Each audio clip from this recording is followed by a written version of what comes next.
हमसे कहें कुछ दोस्त हमारे मत बोलो, जान अगर प्यारी है प्यारे तो मत बोलो। हाकिम की तलवार मुकद्दस होती है, हाकिम की तलवार के बारे मत बोलो। कहते हैं ये दारो रसन का मौसम है, जो भी जिसकी गर्दन उतारे मत बोलो। वो बोलो जो अमीर शहर कहे, जो कहते हैं दर्द के मारे मत बोलो। खुद मुंसिफ पाबस्ता हैं, लब बस्ता हैं, अब कौन कहाँ अर्ज गुजारे मत बोलो। कुछ एजाज रसीदा हमसे कहते हैं, कुछ एजाज रसीदा हमसे कहते हैं, अपनी बयाज से नाम हमारे मत बोलो। दिल कहता है कि खुलकर सच्ची बात कहो, दिल कहता है कि खुलकर सच्ची बात कहो, लफ्ज़ों के बीच इशारे मत बोलो। दिल कहता है कि खुलकर सच्ची बात कहो, लफ्ज़ों के बीच इशारे मत बोलो। और आज खुलकर बात करने के नतीजे के अंदर मतीउल्लाह जान को अगवा कर लिया गया इस्लामाबाद से। मतीउल्लाह जान के अगवा पर पूरी दुनिया मज़ाहमत कर रही है, अफसोस का इजहार कर रही है, कंडेम कर रही है इस पूरे वाक़े को। मगर मैं मतीउल्लाह जान को मुबारकबाद पेश करना चाहता हूँ, उसकी पूरी फ़ैमिली को करना चाहता हूँ। मतीउल्लाह जान की 30 साल की सहाफ़त अपनी जगह पर, मगर आज इस अगवा ने जो इज़्ज़त मतीउल्लाह जान को दी है कि आप मतीउल्लाह जान की राय से मैं और आप इत्तफ़ाक़ करें ना करें, लेकिन आज मतीउल्लाह जान एक फ़र्द से, एक सहाफ़ी से एक तहरीक बन चुका है, एक नज़रिया बन चुका है। आज लोग उसको काबिल रश्क समझ रहे हैं, आज लोग उसको आइडलाइज़ कर रहे हैं, आज मतीउल्लाह जान के बारे में लोग पढ़ रहे हैं। अगर मतीउल्लाह जान चंद लाख लोगों को इंस्पायर कर रहा था, तो आज 22 करोड़ लोग मतीउल्लाह जान के ख़यालात को पढ़ रहे हैं, देख रहे हैं, सोच रहे हैं, रिसर्च कर रहे हैं। कुछ लोग अब मतीउल्लाह जान को फॉलो भी करेंगे, कुछ लोग उसको ग्लैमराइज भी करेंगे और कुछ लोग उसको तनकीद का निशाना भी बनाएंगे। लेकिन मैं समझता हूँ कि 30 साल तक मतीउल्लाह जान बोलता रहा है, लड़ता रहा है, मज़म्मत करता रहा है, मुज़ाहमत करता रहा है स्टेटस को के ख़िलाफ़। तो वो जो मज़म्मत मुज़ाहमत थी वो आज कबूल हो गई है। अमूमी तौर पे जब किसी शख्स को अगवा किया जाता है तो जो अगवाकार होते हैं वो सबसे बड़े बेनिफिशरी होते हैं, या तो वो पैसे ले लेते हैं या वो अपना मकसद अचीव कर लेते हैं। लेकिन इस अगवा के अंदर अगर कोई बेनिफिशरी है तो वो सिर्फ मतीउल्लाह जान है, जिसके अगवा होने से, उसके कलम उठाने से इतना फ़ायदा नहीं हुआ, उसके बोलने से इतना फ़ायदा नहीं हुआ जितना फ़ायदा मतीउल्लाह जान को उसके अगवा से हुआ है। और ये अगर जब आपको अल्लाह ताला बेवकूफ़ दुश्मन अता कर दे तो वह इसी किस्म के ब्लंडर और इसी किस्म की बोंगियाँ मारता है।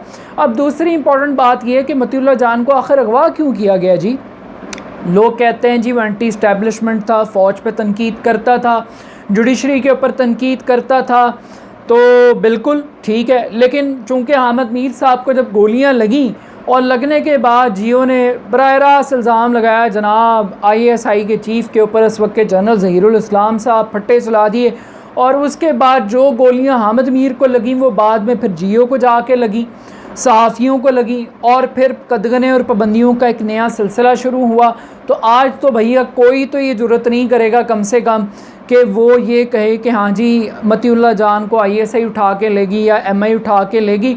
लोग इसी के ऊपर इत्तफ़ाक़ कर रहे हैं कि जनाब रियासती इदारे मुलव्वस हैं और रियासती इदारे अपना मेहमान बना के ले गए। अब ये जो मेहमान नवाज़ी है, क्या ये हामिद मीर की तरह होगी? क्या ये मेहमान नवाज़ी हम ये कह सकते हैं कि कोई सिरल मेडा की तर्ज के ऊपर होगी? क्या ये मेहमान नवाज़ी माजी के अंदर जो लोग ट्वीट्स करते रहे हैं और उनके ऊपर बाकायदा कानूनी तरीके से कार्रवाइयाँ हुई हैं, रज़ीउद्दीन रज़ी हो गए, शाहज़ेब जलानी हो गए और बहुत सारे ऐसे सहाफ़ी हैं जिनको इस किस्म के मसाइल का सामना रहता है, तो क्या ये उनकी तर्ज के ऊपर होगी? तो आई थिंक ये तो आने वाला वक्त ही बताएगा। लेकिन एक बहुत बड़ी कामयाबी है कि वो इस स्टेटस को के लिए एक थ्रेट के तौर पे इमर्ज किए हैं। अब कुछ लोग ये कह रहे हैं कि वो रियासत पाकिस्तान के मुखालिफ थे फ़ौज, क्योंकि लोग ये कहते हैं कि जो फ़ौज के अगेंस्ट बात करेगा वो रियासत के अगेंस्ट बात करेगा।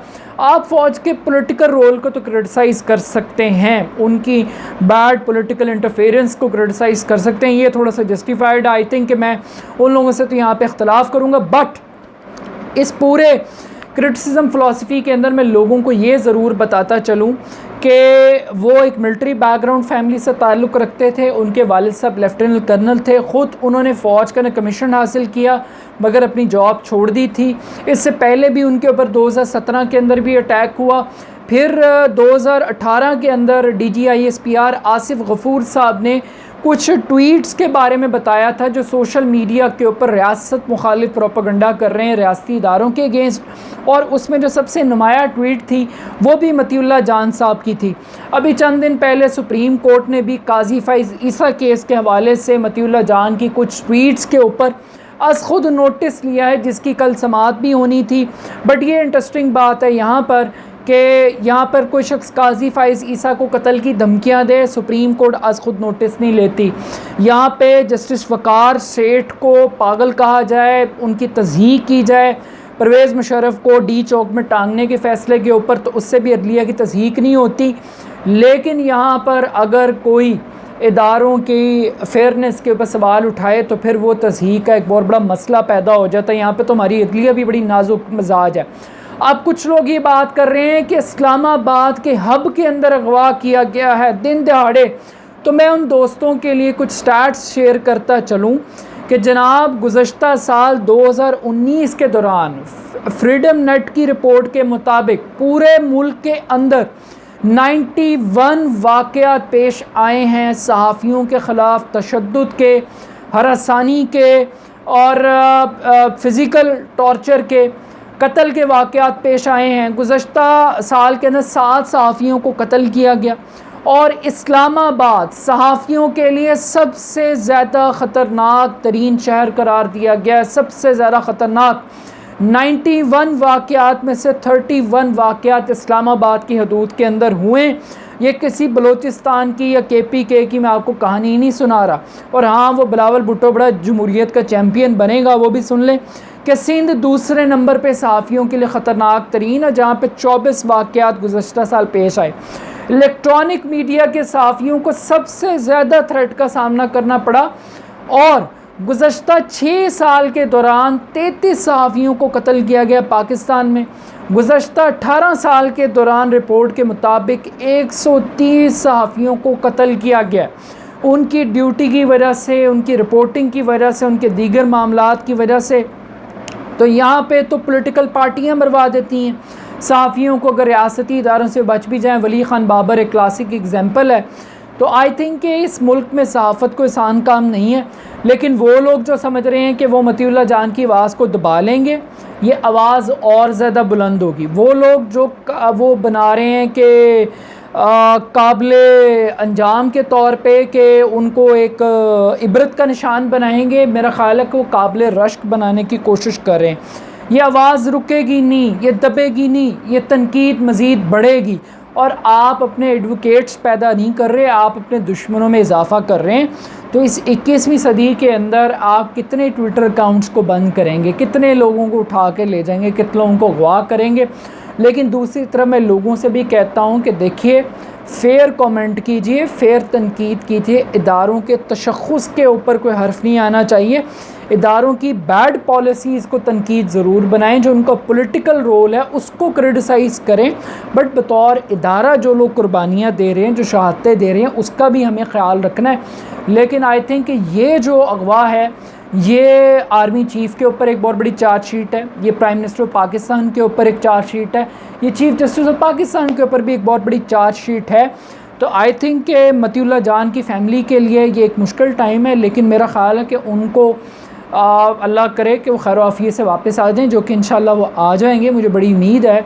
इससे ज़्यादा बड़ी बेवकूफ़ी वो नहीं करेंगे। उन्होंने एक टेस्टर लगा के देखा है और उन्होंने आइडेंटिफाई किया कि मतीउल्लाह जान की बैक पे कौन कौन लोग थे और कितने लोग उसकी सपोर्ट में आते हैं।